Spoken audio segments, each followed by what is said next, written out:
Baik, Pak Fenan, kita diskusi sambil minum kopinya ya. Oke, siap. Baik.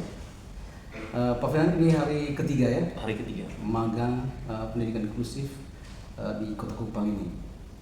Hari ini kita sudah mengunjungi sekolah SDK Maria Assunta Kota Kupang. Jadi menurut Pak Fenan, kira-kira apa pendapat Pak Fenan tentang kegiatan hari ini, Pak? Oke, spesifik hari ini saya jelaskan.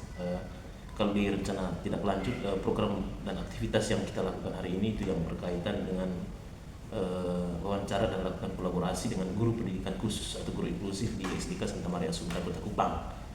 Jadi kurang lebih kita dari kelompok 2 tadi ada 6 orang melakukan kunjungan di sana dan kita melihat secara langsung dan real keberadaan dan aktivitas yang mereka lakukan di sana. Jadi setelah saya amati begitu banyak spesifikasi dari anak-anak inklusif yang ada di sana. Oke, baik Pak. Hari ini terkait kolaborasi dengan masyarakat tentunya ataupun dengan pihak-pihak komunitas sekolah. Oke. Dari bagaimana menurut pendapat Pak Fenan dari kunjungan tadi? Oke, kunjungan kita hari ini sangat luar biasa. Ini menambah wawasan kita berkaitan dengan sekolah-sekolah inklusi.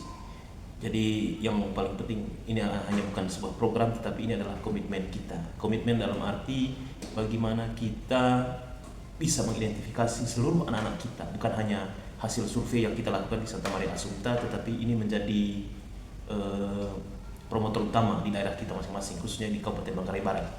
Oke, baik. Tentunya magang ini ya merupakan sebuah pengalaman baik bagi kita. Tentu nantinya Pak Fenan mungkin menerapkannya di sekolah. Jadi menurut Pak Fenan, dalam hal kolaborasi, kira-kira di sekolah SDK Maria Assunta ini kolaborasi apa ya yang menguatkan pendidikan inklusif di sekolah ini? Oke, tentunya kolaborasi yang pertama itulah antara guru.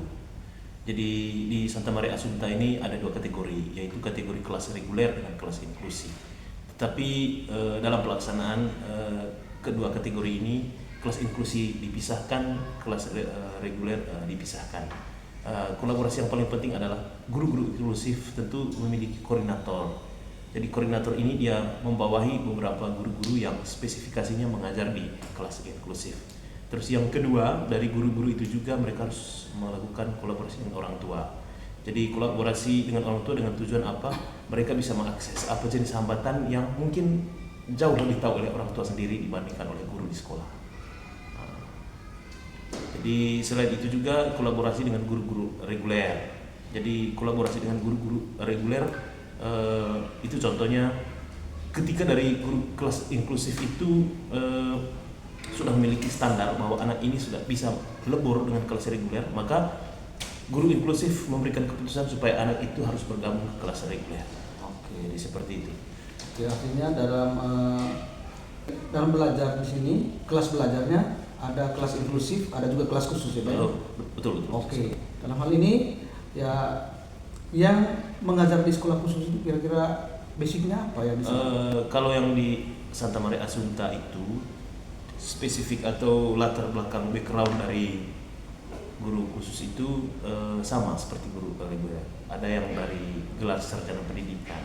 Ya mungkin rata-rata dari pengamatan saya di sana semuanya adalah sarjana pendidikan. Tetapi pihak sekolah mengakomodir mereka untuk lebih menangani ke anak-anak inklusif. Begitu. Oke, ini masih kita kembali ke tentang kolaborasi tadi, Pak ya. Betul. Kolaborasi ini kan semuanya dukungan ya. Dukungan ini di antara rekan inklusif itu sendiri, murid inklusif, guru-guru, juga orang tua murid, bahkan bisa juga bagaimana kolaborasi dengan lembaga masyarakat ya ataupun pemerintah. Dalam hal ini dukungan terhadap sekolah inklusif Maria Assunta. Apakah Pak Fenan mendapatkan penjelasan tentang dukungan dari luar sekolah terhadap sekolah inklusif? Oke, baik. Jadi itu kemarin sudah dijelaskan pada aktivitas hari pertama itu berkaitan dengan rencana tidak lanjut di hari magang. Jadi kepala sekolah Suster Rosalia kalau tidak salah, jadi dia sudah memaparkan visi misinya di sana, terus moto dan tujuan dari sekolah itu sendiri. tentunya kolaborasi ini itu menjadi perhatian yang sangat serius dari orang tua.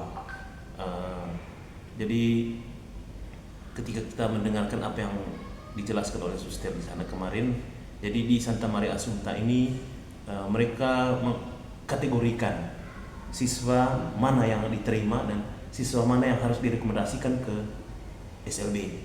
Jadi suster ini kan backgroundnya adalah sarjana psikolog, jadi dia bisa melihat anak-anak mana yang harus diterima dan anak-anak mana yang direkomendasikan ke sekolah luar biasa. Tetapi sangat luar biasa sekali saya bisa melihat bahwa sekolah ini memang mindset kepala sekolahnya sudah membuka bagaimana sekolah itu sendiri bisa memberi akses kepada semua siswa yang ada di Kota Kupang, baik dari latar belakang sosial, ekonomi, budaya, dan fisik. Oke, baik. Seperti itu. Ya, itu terkait kolaborasi seperti yang Pak Fernand jelaskan tadi, bahwa mereka masih ada kerjasama dengan pihak Pemerintah.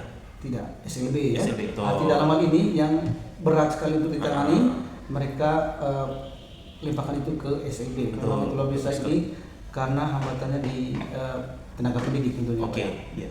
Ya, luar biasa Pak Fernand, sambil kita minum kopi. Oke. Ya, jadi memang semoga saja praktiknya ini nanti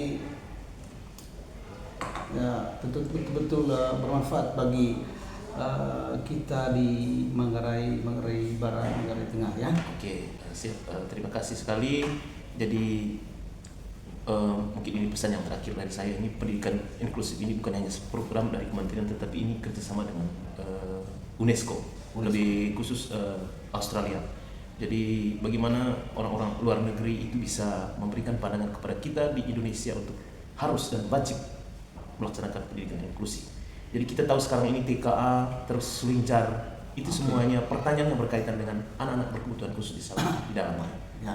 Oke, Pak Fernand, tentunya saya lihat Pak Fernand ini semangat sekali ya. Betul. Untuk memahami lebih dalam tentang pendidikan inklusif ini. Kalau di daerah Manggarai Barat misalnya, ya ada anak-anak yang mungkin memerlukan pelayanan seperti itu, bagaimana menurut Pak Fernand situasi di Manggarai tentang anak-anak yang khusus yang kategori ya mungkin gagal?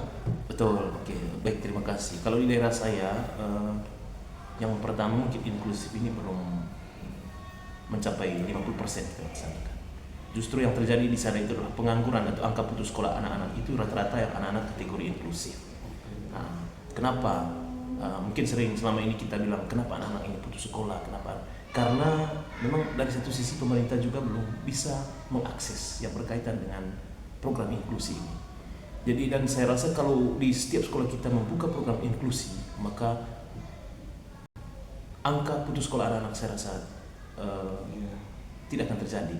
Dan saya rasa orang tua tidak mungkin anak-anak yang mau putus sekolah. Justru menginginkan supaya anak-anak itu harus bisa.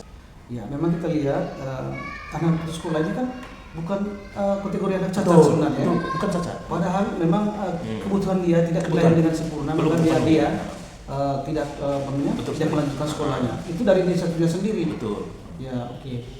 Yang mudah-mudahan Pak Fernand ya dengan hadirnya sekolah inklusif nanti ya kita ya mengatasi hal-hal seperti ini. Oke, siap, terima kasih. Jadi kita ini kegiatannya di BGTK, jadi Pak sendiri itu diutus dari Kabupaten Manggarai dan saya dari Kabupaten Manggarai Barat.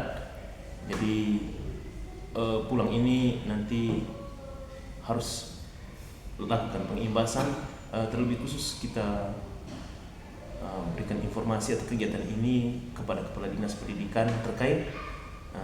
Mungkin Kepala Dinas akan merekomendasikan kita untuk bisa membuka dan mengakses sekolah-sekolah inklusif di daerah kita masing-masing. Oke, ya, tentunya sepakat seperti itu Pak. Oke, terima kasih. Terima kasih. Salam inklusi. Salam inklusi. Thank you.